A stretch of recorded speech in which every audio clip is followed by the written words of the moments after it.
तुम्हाला माहितीये का तुमच्या वर्षभरचे खूप मोठे कॉन्टॅक्ट झाले आदित्य भाऊ सोबत डायरेक्ट कॉल झाला आपला. कॉल तर होतच राहील भावांनो. रामकृष्ण हरी. चला कॉलेजला मग. आपलं काय थंडी मोकार होती, स्वेटर वगैरे घातलं सकाळ सकाळ. चला म्हटलं लिफ्टनीच जाऊ.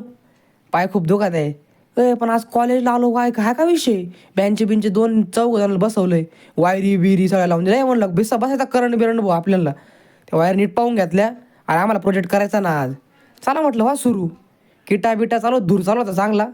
सर्किट वगैरे डिझाईन करत होतं आम्हाला. मग ते लावा आता रेजिस्टर लावा. तुम्हाला काय कळणार नाही रेजिस्टर बेजिस्टर आता पाहणं पोर सगळे कातुंबी लागले होते भाऊ. आमचं सर्किट वगैरे डिझाईन झालं. म्हणलं पहिले चेक करून काय मला बरोबर आहे का नाही. चेक वगैरे झालं. इकडे चालू होतं भाऊ फोटोशूटचं काम. इकडे पोरं बसले होते फक्त नवरदेव नवरी नव्हते. ते स्टेजवर बोलवले पोरं काढा फोटोशूट. चला म्हटलं आता जेवण वगैरे करू बाद झालं ते. हे बघा ना प्रोजेक्ट आपला आला. क्लॅप वाजवली का बल्ब लागत आहे ते चेक करत ना. परत आला आम्ही क्लासमध्ये. तुम्ही बघा बरं क्लॅप वाजवली का बंद, क्लॅप वाजवली का चालू. भारी सिस्टम.